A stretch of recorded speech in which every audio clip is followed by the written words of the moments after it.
Welcome to Inside the Vault, Enterprise Bank's podcast series where we talk about items of interest to the small business community. In our last episode, we talked about some happenings with bank and check fraud and talked a little bit about what's going on that front. But in this episode, we're going to get back to some entrepreneurial stories as we've done in the past. With me today is Brett Minarik from Lawrenceville. Brett, welcome to Inside the Vault. Thanks, Dave.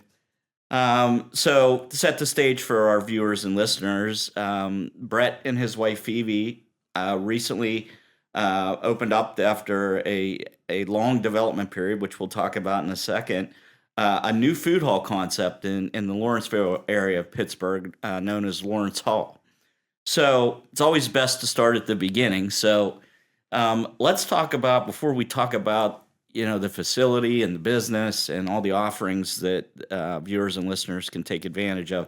Let's talk about the history. Let's start with you, and Phoebe couldn't be with us today, but what are you and Phoebe's backgrounds, before you got involved in this project? Sure. So I'm originally from Cleveland, and then I went to college out in Not California. sure you should say that on a Pittsburgh podcast. But. I know. When I told my dad I was moving to Pittsburgh, the only thing he made me promise is that I wouldn't become a Steelers fan. So unfortunately, I let him down on that one, but that's okay. So I was born in Cleveland, and then when I moved to go to college out in California, I met my wife, Phoebe. She's from California originally. So after we graduated in 2008, she wanted to live in New York City, so she took us across country there. We spent from then until about 2017 living in Manhattan. When we were ready to buy a house, start a family, do all those fun things, we decided to move out of New York. And looking around the country, her family is here in the Pittsburgh area, so we decided to come to Pittsburgh. And probably the number one reason people come back to Pittsburgh is because of family. I think that's right. Yeah, and you're still a pretty easy hop over to Cleveland. I'm assuming your family's still over there. I do. Yeah. I have family up in Cleveland. So between, her dad's out in California, her mom's here, my family's in Cleveland. So we have a lot of, holiday travel and those sort of things.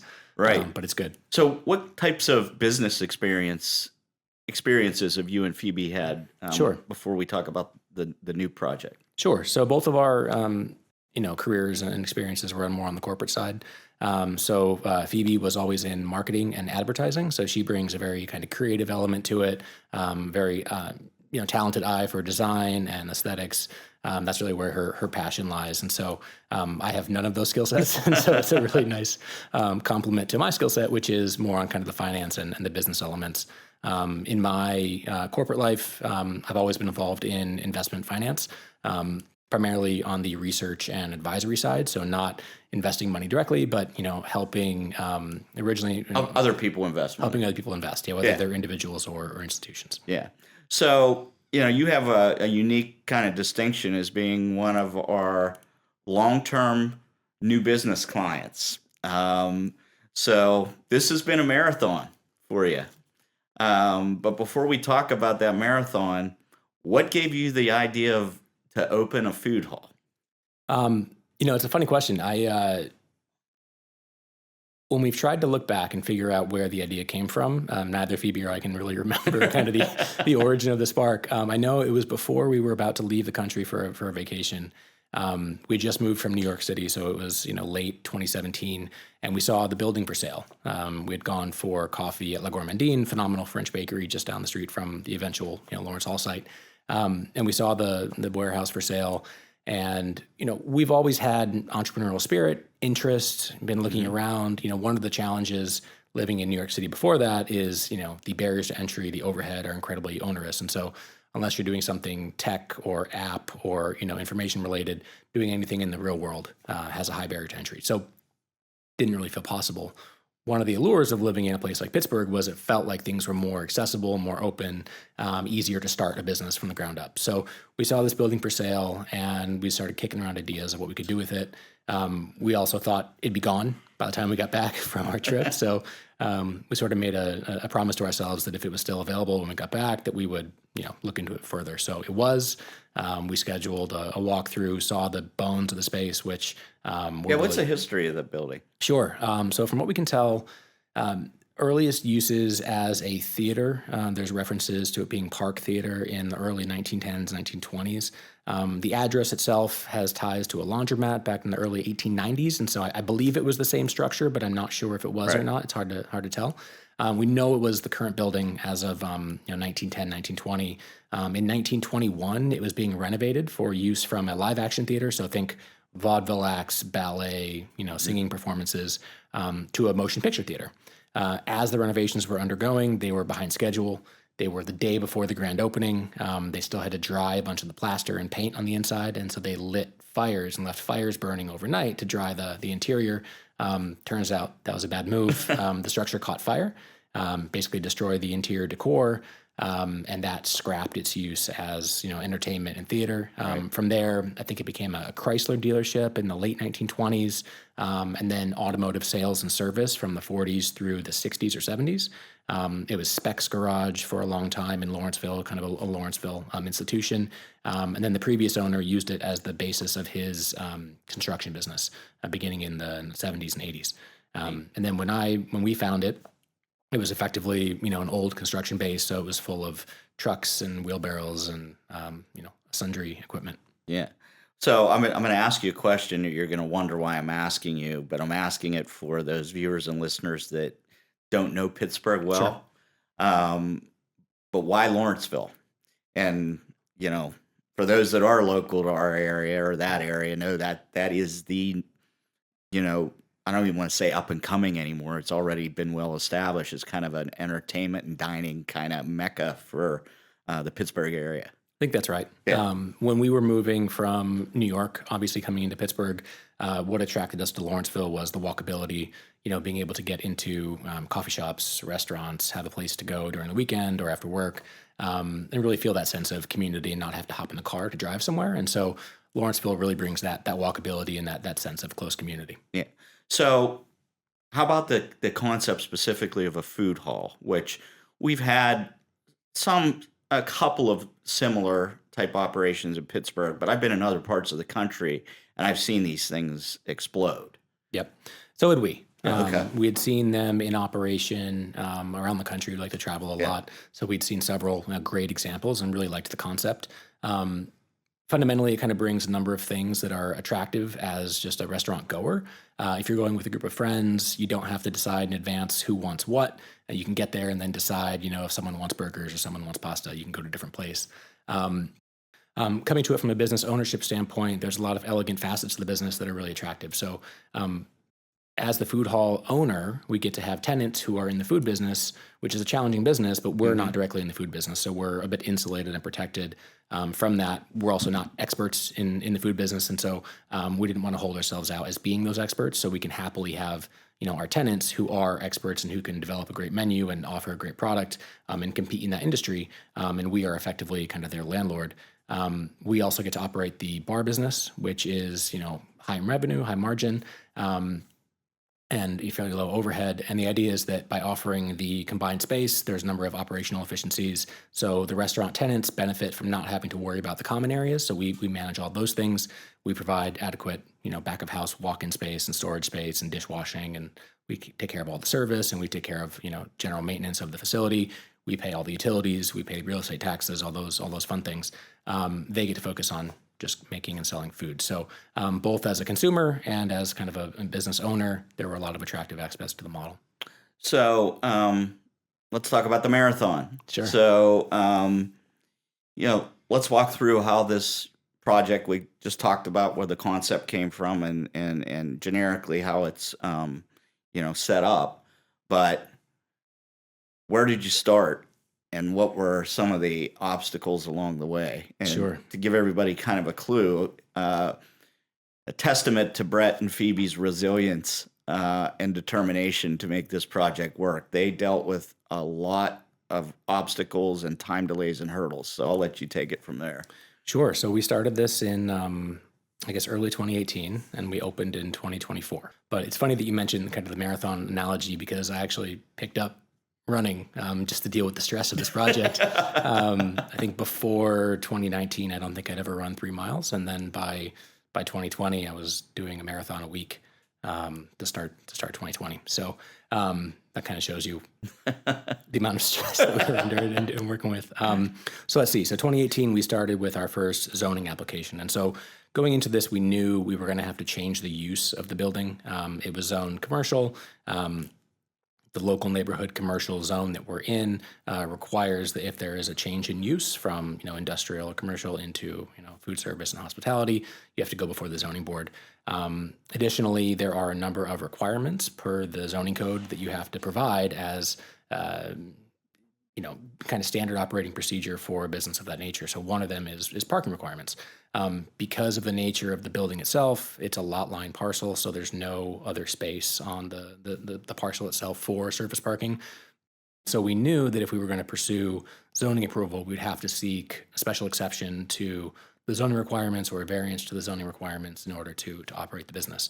So in 2018, we went before the City of Pittsburgh Zoning Board of Adjustment.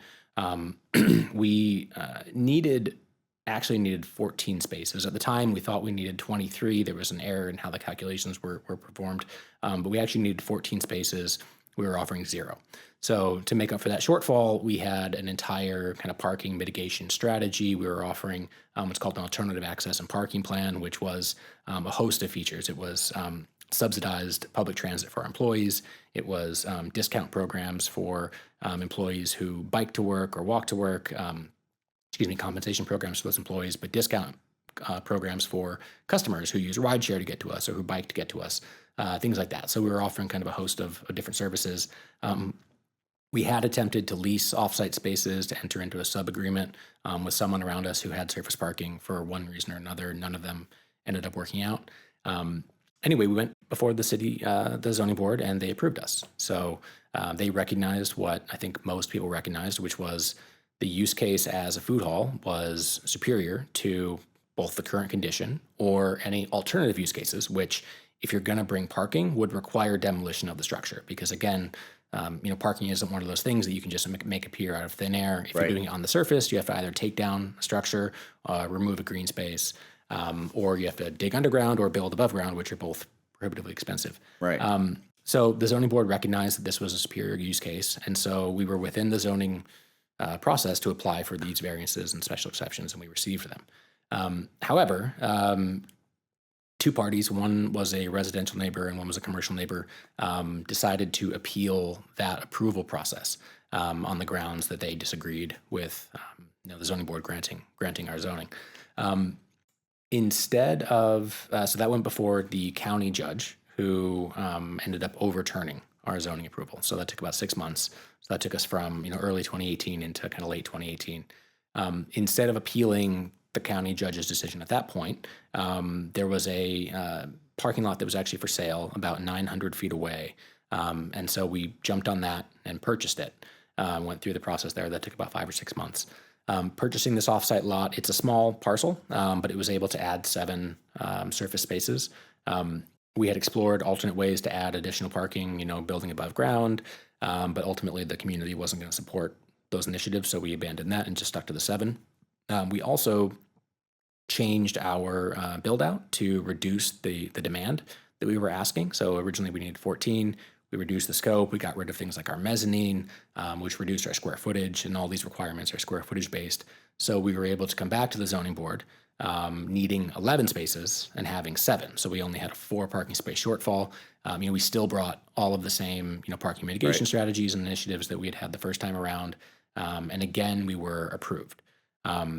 Unfortunately, again, we were appealed. So this time it was just the neighboring resident who appealed the process, took us to the county again, and again, the county overturned our zoning approval. So this was now going into 2019, late 2019. At that point, we decided to appeal the judge's ruling, which would take it up to the Commonwealth, up to the state of Pennsylvania. That process is typically 6 to 9 months for a typical zoning appeal. In this case, when we appealed, it was March of 2020. Ooh. So some other things were happening at the same time. And unfortunately, our case got tied up in kind of the same thing that ground the rest of the world to a halt.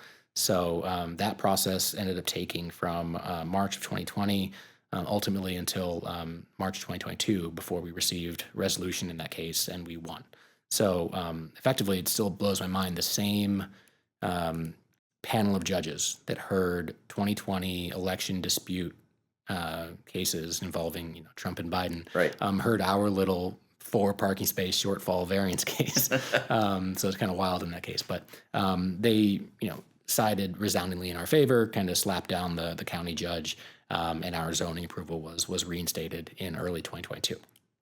So now we're coming out of And during that period, you had already made not just the investment in that process, but had already invested in the building itself, which we worked with you on. Correct. Yeah. So, we originally were under a letter of intent to purchase the building. The owner, wasn't gonna wait around while we were, effectively going through the zoning case, and so we ended up, finding a price that would let us settle the deal, purchase the property while we were going through zoning, hoping that we would ultimately be successful. So we did close on the building during the court case. So there were, in addition to legal expenses, there were carrying expenses on the building, insurance, all that fun stuff. And thank God you guys had day jobs you could fall back on. That's right. Yeah. And thankfully our investors were, patient and understanding. Thankfully our partners, on the banking side were patient and understanding and recognizing that we were doing our best, despite the challenges. So when we were approved, it was early 2022 and effectively, the world had been turned over. So everything was between, 30 and 40% more expensive. So this is from copper to stainless steel to the cost of goods to lumber, labor. There were supply chain disruptions affecting pretty much everything that we had to buy or build to put into the structure. So when we repriced the build, it was effectively unaffordable for the amount of money we'd raised and the amount of money that we had worked with you guys to secure through the SBA. So the whole next year, we're effectively re-underwriting the entire project, going out to our partners, raising additional equity capital, going back to the SBA and resubmitting for our financing application and increasing the amount of the borrow, and then also reducing the scope of our build out to make it more efficient, a little less expensive. And so we made a number of changes to the actual build out itself, things like going from a poured concrete mezzanine level, which we were able to, I forgot to mention, a change to the zoning code that actually allowed us to bring back the mezzanine that happened during the court case. So the city of Pittsburgh reduced their parking requirement from one space per every, it was one space for every 150 square feet to one space for every 500 square feet. So what that basically did is we went from having 7 spaces and needing 11 to having 7 spaces and needing 4. So we now had a 3 parking space surplus, which meant we were able to add back our mezzanine, which increased our square footage, brought us back to 7 and 7. So it was perfect the way that worked out. But now we had a mezzanine to pay for to build as well, which we weren't planning on before. So instead of having a poured concrete mezzanine level, 4 inches of concrete on top of metal decking, you could basically build a wooden mezzanine, which would save about $200,000, all in, but would be about 14 inches, thick. So we had to figure out how to then account for the head height that we're going to lose on top of the mezzanine. So challenges like that we were able to overcome, but think creatively on solutions. Yeah. So construction process lasted how long then? So we began construction in early 2023, March of 2023. So it took a solid year from zoning approval through construction beginning. We were able to go out for a bid for a general contractor. We ended up selecting MM Mara, a local firm that has done a lot of work in Pittsburgh and surrounding area. Ultimately the right partner for us. They did a great job. Construction took basically a year from start to finish. Interior demolition was beginning in March of 23, and then we opened in April of 24, early April. Yeah, and I've been there a couple of times. Beautiful facility. Thank you. So let's talk about it. Sure. So how is Lawrence Hall set up? What can visitors or patrons expect? Sure. So we have 4 co-located restaurants. There is a soul food concept. There is a Mexican food concept. There is a kind of American, smash burgers, fried chicken sandwiches, kind of American fusion concept, and an Italian concept. So these 4 restaurants offer distinct menus. They are each owned and operated by distinct entities, so they're own small businesses in and of themselves. who are effectively our tenants. We own and operate the bar, which is called Dear James. Which what's the background on Dear James? Sure. So it's funny that the namesake of Lawrenceville is Captain James Lawrence, and there are Lawrencevilles all over the country. There's Lawrence counties. Right. So Captain Lawrence was in the Battle of 1812. He was the captain of the USS Chesapeake, and he was mortally wounded in the battle with the British. And as he was being carried below decks, his dying words were, "Don't give up the ship." And that then went on to become effectively the motto of the U.S. Navy. And it's, which would be a good mantra for you for what you dealt with to get it to this point. That was not lost. That's right. That was not lost on us. And so the idea was, Lawrence Hall, named after the same namesake, Dear James. So James Lawrence, the idea for Dear James kind of being, the love letter that, the neighborhood has written to its namesake as expressed through, the concept inside of our food hall. So what are the seating capacity and seating options? Sure. So 14 seats at the bar, all in about 225 seats in the space. 150 of those are upstairs on our mezzanine. So, the three, I'd say, supporting business elements, you've got the bar business, you've got the food business where we have the tenants who are restaurateurs, and then we have special events. And so the beauty of the mezzanine is it allows special events of various sizes from 30 people, 80 people, up to 150 people to rent out one segment of the mezzanine, another segment, or the entire mezzanine while regular service happens downstairs. So we can effectively close down the stairs, make it a private party upstairs. You have a nice view of kind of regular operations on the bar downstairs. So those three businesses are all complementary. But there's a bunch of seating downstairs. I want to say maybe 60 seats or so downstairs in addition to the bar. And you guys have utilized technology in a pretty cool way to kind of manage 4 different businesses plus your own bar business within the facility. So how does it work when a patron goes in and wants to have a meal and have a drink? Sure. So there's really 2 ways you can order. There's the traditional way, which is you go up to the point of sale and you order with somebody. Or if you're at your table, you can scan the QR codes. And I know there's kind of a love-hate thing with QR codes. They're proliferating. They're everywhere. Right. In our case, they're sort of a necessary evil. They facilitate this phenomenal technology platform that we have. And so we've used them at all the order locations on the different tables. And so effectively, you scan the QR code at your table. From your personal device, you can then select a drink from the bar. You can select a burrito from Lapa Lapa. You can select ribs from Cuddy's. You can select a chicken sandwich from Loaded on one tab. Hit order, and it goes out to all 4 entities independently. And then we have our servers that will bring those items to your table. So we're trying to replicate as much of the traditional, restaurant service experience where you don't actually have to go pick up your food, bring it to your table as you do at a lot of other food halls. We're trying to be a little more elevated in that, give people a little bit more service, but also make it convenient to order and also route the orders to all the different parties in a manner so you don't have to close 4 different tabs on your cell phone. And then behind the scenes, all that, that payment information and data is being carved up and distributed to each of those kitchens or businesses, right? Correct. Yeah. Correct. So you pay once, and then we handle everything on the back end. So the underlying, item cost gets routed to the vendors who are supplying the item. The gratuity on the tab goes into the tip pool that goes to our servers or our bartenders. It all works, when it works well. We've had a few technology, as you do with every issue, you have a few technology glitches, and we're working with our providers and ironing them out. But generally speaking, it's very convenient. And this is a big economic generator for the community too. I mean, how many employees overall in the facility? I know they're not all your employees. Some are, for the food purveyors, but correct. Yeah. So with Lawrence Hall, I think we're nearing 30 people at this point. And I'd say it's about the same when you add together the restaurants and things. So all in about 60 people employed in the footprint. Neat.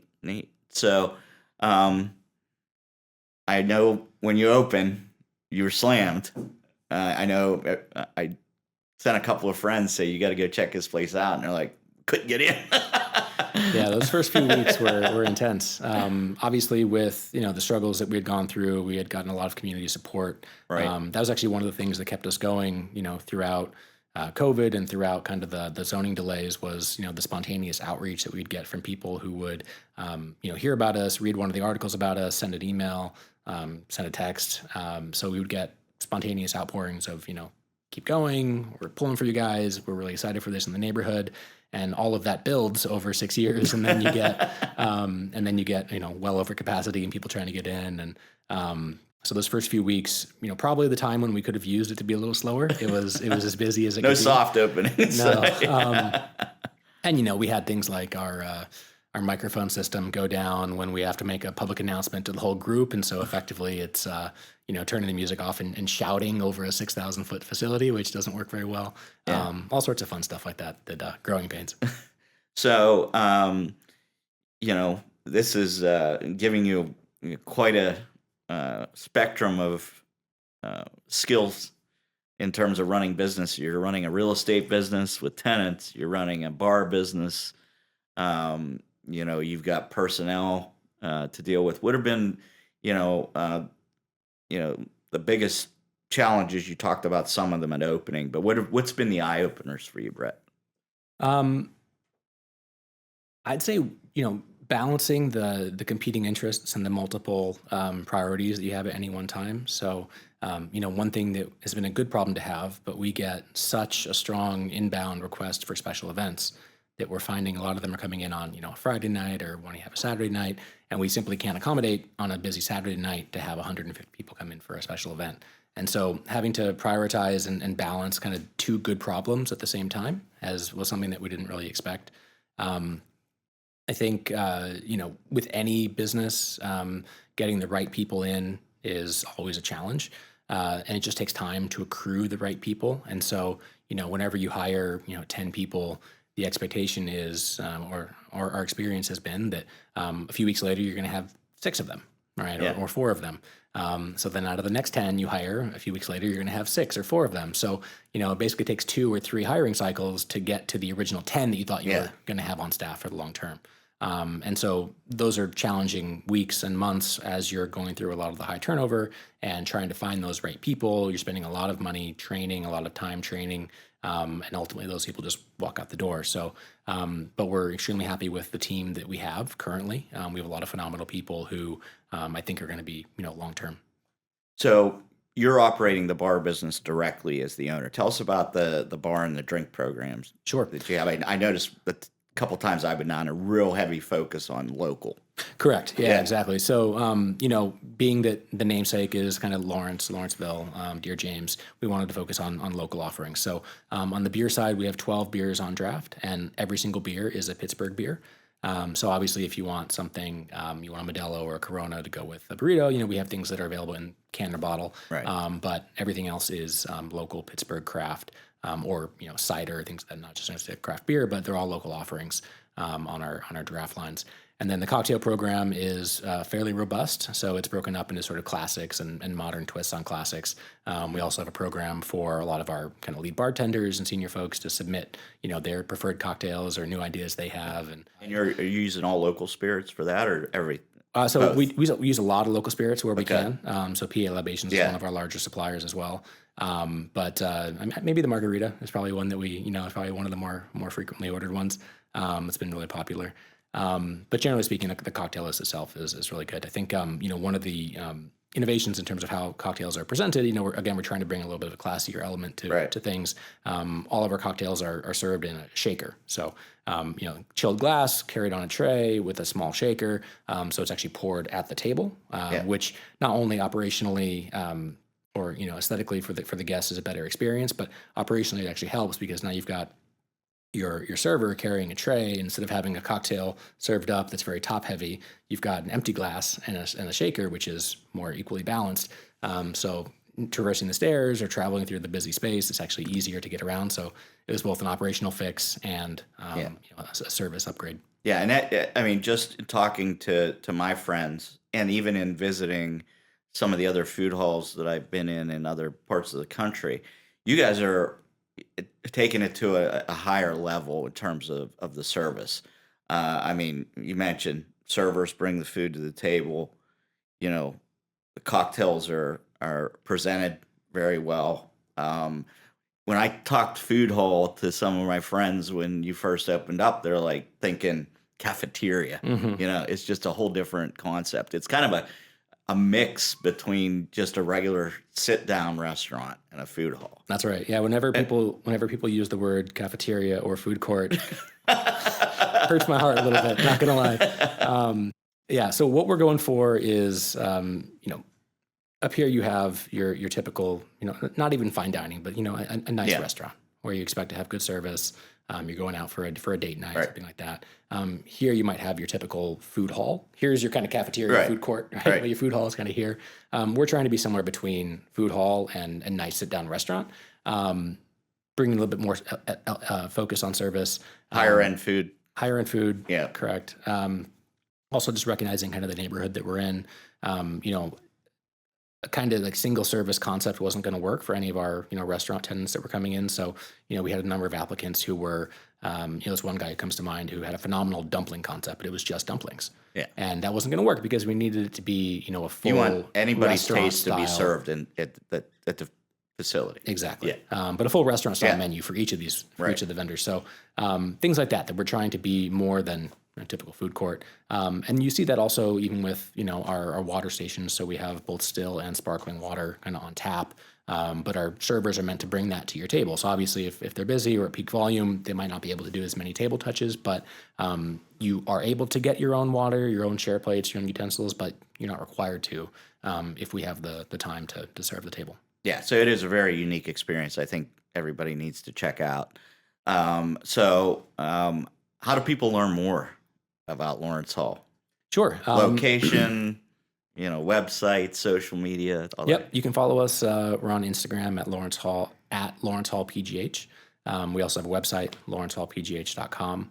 And we have a newsletter that we're going to be sending out here shortly. So when you go to our website, you can drop in your email address, be notified of any future events. What are your hours? We're open from 11 a.m. until 10 p.m. most days during the week.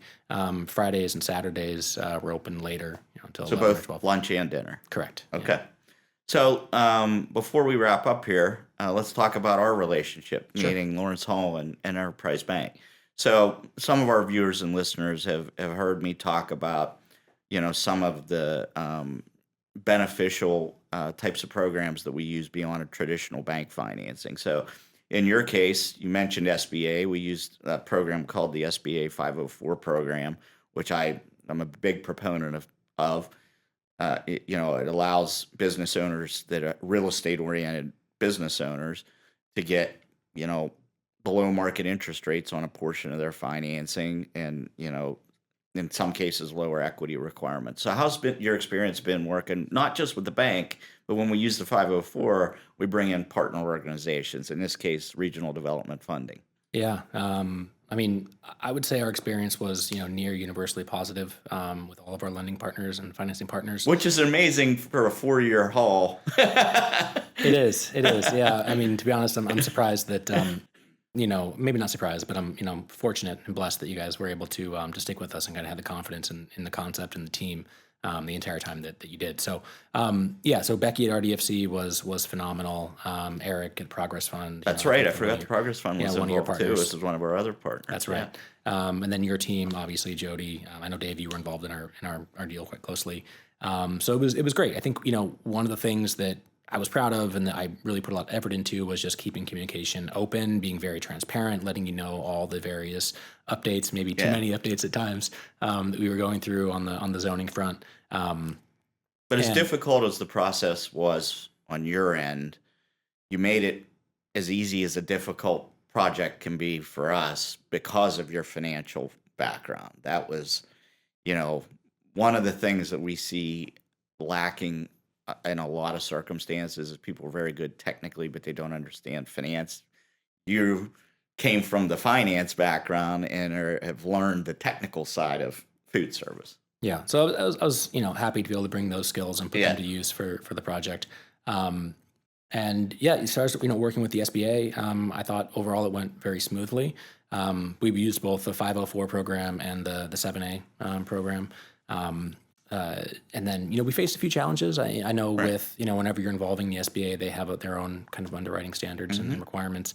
And so with things like our offsite parking lot, there were potential, it was previously used as a gas station. And so there were potential concerns with ground contamination. And so we had to jump through a few additional diligence hoops. But ultimately, I feel like a lot of people, they get, it's daunting, kind of the list of requirements that you have to go through. But once you actually sit down at the desk and start making a checklist of things you have to do and knocking them out, it's very doable. Yeah. So where do you see this thing going in the future? Whether it's this facility or expansions in other ways? What do you see the future for Lawrence Hall and for you and Phoebe on the business side? Sure. I mean, we're still, passionate kind of small business entrepreneurs. And so I think Yeah. that our goal is to build really a development group that can be opportunistic and approach problems or opportunities as we find them, and build something that, fits the neighborhood, fits the location, that we're not forcing anything to work. So with Lawrence Hall, it was a very organic, we saw the space first before we had the idea for the food hall. We thought, what would work here? What does the neighborhood need? Not just what we want to do. We didn't have the food hall idea looking for a place to put it. So I think we're open to those, similar opportunities. I'm kind of kicking around the idea of a, Bavarian style beer garden potentially. I don't know if you've ever been to Munich or those type of areas, but It's on the bucket list. it's phenomenal. And it's a really elegant model. Imagine just a big open area with gravel floors, picnic benches, shaded trees, as much beer as you can drink on draft, and delicious stuff like kielbasa and rotisserie chicken, and kind of a simple, hearty menu. Is Minarik a German name? It's actually a Slovak name. Okay. So similar. Because Miller is. Yeah. You couldn't tell by looking at me, but half of me is German. So Yeah, fair enough. that would be a cool friends. concept. Yeah, we visited friends in Munich a couple years ago, and that just has stuck with us ever since. So things like that. Yeah. I think we're open to new things. Long term, I would love to have a portfolio of 4 or 5 different complementary businesses. Potentially, if we could make use of existing management teams, in the same general region where we can achieve some efficiencies that way, that would be great. Excellent. So, for those of you that haven't visited, LawrenceHallPGH.com, you can learn more. Tremendous food, tremendous venue. Thank you so much for the relationship that we've had. Great success. Wishing great success to you and Phoebe with this and future projects. Thank you, Dave. Thanks for being here, Brett. For those of you that have any questions or ideas for future episodes, you can email us at insidethevault@enterprisebankpgh.com.